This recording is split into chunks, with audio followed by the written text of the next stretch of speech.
웨스 앤더슨은 누가 봐도 웨스 앤더슨의 영화라는 것을 알 수 있는 고유한 연출 기법을 창조하고 확립했습니다. 웨스 앤더슨 영화는 항상 정교하게 제작된 세트와 소품, 의상이 화면을 메우고 있으며 이런 시각적인 요소를 철저하게 계산된 카메라 움직임으로 담아내 관객의 시선을 사로잡습니다. 좌우로 빠르게 촬영해서 휘펜샷을 만들기도 하고 줌샷으로 피사체를 수시로 확대하고 축소하죠. 가장 자주 나타나는 특징은 웨스 앤더슨의 촬영 감독과 어시스턴트들이 세트 곳곳을 줄자로 재서 확인했을 만큼 정확한 중앙 고도입니다. 지금은 웨스 앤더슨의 이 중앙 고도가 당연하게 여겨지는 그만의 특징이지만 관객이 이것을 웨스 앤더슨 영화의 다른 특징들에 비해 별로 중요하게 여기지 않던 때가 있었습니다.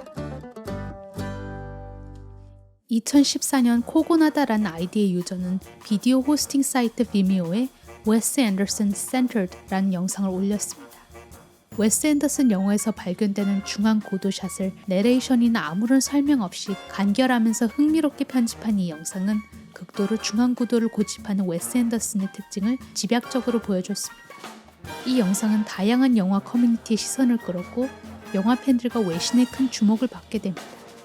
웨스 앤더슨 영화의 새로운 특징을 발견했다는 평을 받기까지 했죠. 코고나다의 이 비디오 에세이는 대중에게 더욱 폭넓게 웨스 앤더슨의 스타일을 각인시켰을 뿐만 아니라 웨스 앤더슨의 영화를 좀 더 깊이 바라볼 수 있는 시선도 제공했습니다. 코고나다는 당시 영화학 박사 과정에서 공부하고 있던 한국계 미국인이었습니다. 그는 웨스 앤더슨 이외에도 테런스 멜릭, 스탠리 큐브릭 등 다양한 감독들의 영화에서 공통으로 발견된 특징을 모아 세심하고 예술적인 비디오 에세이들을 만들었습니다. 각각의 에세이들은 모두 편집의 한계를 시험하기라도 하는 듯 독특하면서 창의적인 구성을 보여주었습니다.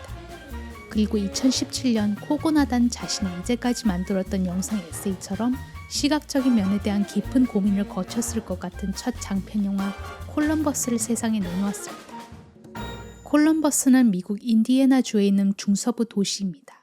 4만 8천 명의 인구를 가진 이 작은 도시는 신기하게도 혁신과 디자인에 있어서 미국 건축가 협회가 뉴욕, 보스턴과 같은 대도시와 함께 10손가락 안에 꼽았을 정도죠. 이 도시가 이렇게 평가받게 된 과정에는 예술과 건축 애호가였던 사업가 제이 어웬 밀러가 있었습니다. 1950년대에 디젤 엔진 제조업체 커민스의 회장이었던 어윈은 자신의 고향이자 본사가 위치한 콜럼버스시에 흥미로운 제안을 했죠. 콜럼버스시가 어윈이 고른 명단에서 건축가를 선택하기만 한다면 커민스 재단이 학교와 다른 공공건물의 건축 비용을 지불하겠다는 것이었습니다. 그래서 오늘날 콜럼버스시는 관광 안내서에 이어밍 페이, 에롤 세르넨 등 세계적으로 유명한 20세기 모더니즘 예술가들과 건축가들이 참여한 건축물 90여 채를 소개할 정도로 모더니즘 건축의 성지가 되었습니다. 어느 날 뉴욕타임스에서 이 도시에 관한 기사를 읽게 된 코고나다는 언젠가 콜럼버스에서 영화를 찍겠다는 마음을 먹었고 마침내 영화 콜럼버스를 통해 도시의 다양한 건축물을 그저 풍경으로 스쳐 지나가게 하지 않았으며 등장인물의 스토리와 상징적으로 얽히게 했습니다.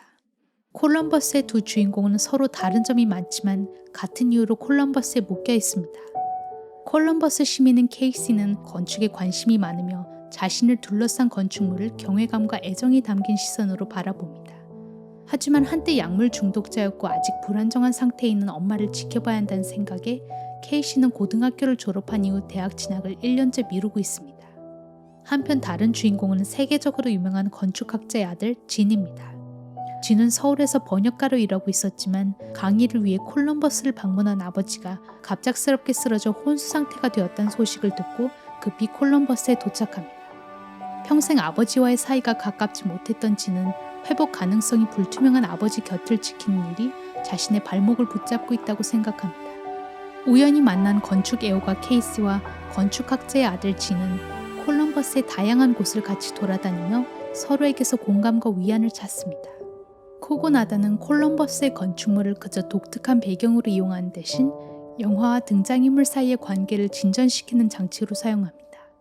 케이시는 자주 In at Owen Gardens 앞에 서서 건축에 대해 생각합니다. 관객이 케이시를 처음 보는 장면에서도 케이시는 인 앞에 서 있죠. 어느 날 케이시는 그곳에 묵고 있는 진이 한국말로 통화하는 모습을 보게 됩니다. 진이 흥미로운 케이시는 진을 보여주는 프레임 안으로 걸어 들어옵니다. 하지만 진과 케이시 사이에는 실제로도 정신적으로도 장애물이 있죠. 이 둘이 처음 나누는 대화도 어색합니다. You speak English. You don't think Asians can speak English?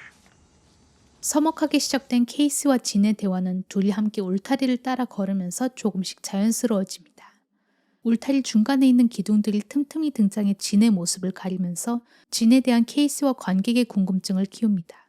서로 통성명을 하자마자 둘은 울타리의 끝에 다다르게 되고 이 둘 사이에 있던 장애물은 없어집니다.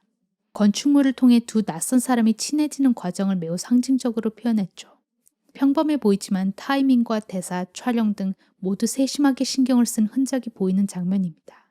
콜럼버스를 대표하는 모더니즘 건축물을 고안한 건축가들의 다수는 루드비히 미스 반데르 고에게서 가르침을 받았거나 큰 영향을 받은 인물들이었습니다. 20세기 초반 미스 반데르 고에는 당시 신소재였던 유리와 철을 내세우기 시작했고 오늘날 모더니즘 건축의 상징으로 여겨지는 다양한 창조물을 고안했죠. 모더니즘 건축에 있어서 유리는 기능적으로나 상징적으로나 가장 중요한 자재 중 하나였습니다. 신을 대체한 인간의 이성은 세상의 수수께끼를 풀 수 있는 열쇠이며 세상을 합리적으로 꿰뚫어 볼 수 있는 수단이라고 할 때 유리는 그 열쇠와 수단을 공간과 시선으로 풀어낼 수 있는 도구인 셈이죠. 유리는 건물의 안으로 들어가지 않더라도 안쪽을 추론하고 알 수 있게 하는 공간 구조에 적합한 물질이니까요. 유리로 된 외벽은 그 투명함으로 인해 내부와 외부의 경계를 허물게 합니다. 그 때문에 유리는 콜럼버스에서 등장인물의 내면을 표현할 때 효과적으로 사용됩니다. 영화 후반에서 케이스는 연락이 닿지 않은 엄마가 걱정되어 진과 함께 신문사 더 리퍼블릭 사옥에 찾아갑니다. 전면이 유리 패널이어서 내부가 개방되어 있죠. 케이스는 건물을 마주보고 그곳에서 일하는 엄마의 친구 바네사에게 전화를 겁니다. 건물 안이 다 들여다 보이기 때문에 케이스는 바네사가 자신의 전화를 무시하고 엄마를 위해 거짓말을 하고 있다는 사실을 알게 됩니다. 모더니즘 건축물의 특징으로 인해서 시각적으로 더욱 흥미로운 연출이 가능해지게 됐죠. 콜럼버스에서 등장인물에 관한 정보와 스토리는 대사를 통해 직설적으로 표현된 대신 시각적인 요소를 통해 간접적으로 암시됩니다. 앞서 언급된 장면에서 관객은 케이시가 통화를 하는 모습을 볼 수 있지만 유리 속 바네사가 하는 말은 들을 수 없죠. 거울에 비친 형상을 사용했던 스웨덴의 영화 거장 잉마르 버그만에 관해 비디오 에세이를 만들었던 코고나다는 콜럼버스에서 유리에 비친 형상과 거울을 이용한 연출을 애용하면서 인간관계의 거리감을 표현합니다. 두 주인공이 두 번째로 만났을 때 케이시는 진에게 자신이 이 도시에서 두 번째로 좋아하는 건물이라며 얼윈 컨퍼런스 센터에 대해 자신이 아는 것을 이야기해 줍니다. 미국에서 처음으로 유리를 외벽으로 쓴 은행 중 하나이며 모더니즘 양식으로 지어진 최초의 은행 중 하나죠. 하지만 케이시의 설명은 상투적이어서 관광 가이드 같은 느낌을 줍니다. 이때 관객은 케이시의 얼굴을 유리에 반사된 모습으로만 볼 수 있습니다. 투어 가이드 모드로 변한 케이시가 재미있는지는 이 건물을 마음에 들어하는 진짜 이유를 알려달라고 하죠. 이제 관객은 유리에 비친 형상이 아닌 유리 건너편에 있는 진짜 케이시의 모습을 보게 됩니다. 대사는 들리지 않지만 케이시의 모습을 보기만 해도 관객은 케이시가 진정으로 이 건물을 좋아하는 이유를 말하고 있다는 것을 알 수 있죠. 건물로부터 떨어져 있어야만 건축물의 아름다움을 감상할 수 있는 것과 같이 콜럼버스도 관객이 거리감을 두고 영화를 감상할 수 있도록 등장인물과 주변 환경을 주로 멀리서 보여줍니다. 전체적인 환경과 분위기를 알 수 있게 해주는 익스트림 롱샷, 그보다 조금 더 피사체를 구체적으로 알아볼 수 있는 롱샷, 그리고 인물의 머리에서 다리까지 보여주는 풀샷을 애용합니다. 관객은 콜럼버스의 아름다운 건축뿐만 아니라 그 속에서 사색에 잠긴 등장인물을 같이 볼 수 있죠. 기하학적이거나 대칭적인 배경과 그 안에 담긴 등장인물들을 조화롭게 보여줍니다. 하지만 어떤 장면들에서 이런 구도는 등장인물이 느끼는 불편함을 보여주기도 합니다. 건축물이 만들어낸 선 안에 들어가 있는 등장인물은 그 안에 갇혀있는 듯한 느낌을 줍니다. 모더니스트 건축은 공간의 합리적 효율적 구성을 통해 인간을 그 공간 속의 존재로 관리하고 통제하려는 경향이 있기 때문이죠. 건축물을 이용한 시각적 요소들은 영화 전체에 걸쳐 반복되고 다시 관객에게로 돌아옵니다.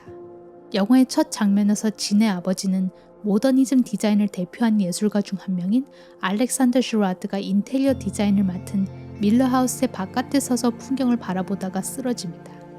영화 후반부에서 진은 케이시의 안내를 받으며 밀러 하우스의 안을 둘러보다가 아버지가 서 있던 바로 그곳에 서서 아버지가 바라보았을 풍경을 바라봅니다.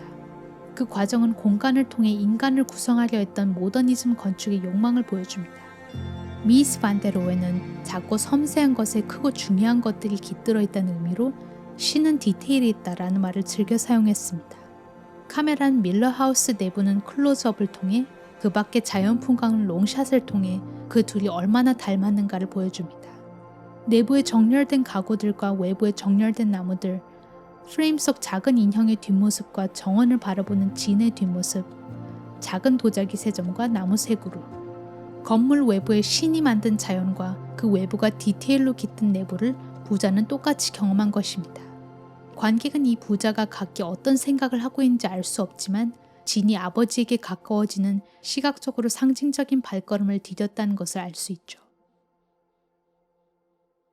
코고나다는 소외적이고 차갑게 보일 수도 있는 모더니즘을 등장인물이 겪는 고통을 표현하는 새로운 맥락에서 재해석함으로써 따뜻함을 부여하고 싶었다고 합니다. 아직 실제 이름이 알려지지 않았고 비밀스러운 페르소나를 유지하고 있는 코고나다는 대중에게 영화를 새롭게 볼 수 있는 시선을 주었고 난해하게 여겨질 수 있는 다양한 예술 영화에 창의적인 방식으로 접근했습니다. 그리고 영화 감독이 되면서 그동안 만들어온 영상 에세이들과 마찬가지로 시각적으로 무척 흥미로운 영화를 만들었습니다. 코고나다는 기본적으로 다양한 샷을 찍기보다는 가장 필요한 샷이 무엇인지 깊이 생각하고 필요한 부분만 찍었다고 하죠. 매 순간을 낭비 없이 아름답고 서정적으로 만든 영화 콜럼버스의 시각적인 요소에 대한 이야기였습니다. 영화 속 시각적인 요소의 의미에 대한 이야기를 더 보고 싶으시면 구독, 좋아요, 알림 설정 부탁드려요. 이상 당신이 모르는 감독의 마음 단감마였습니다.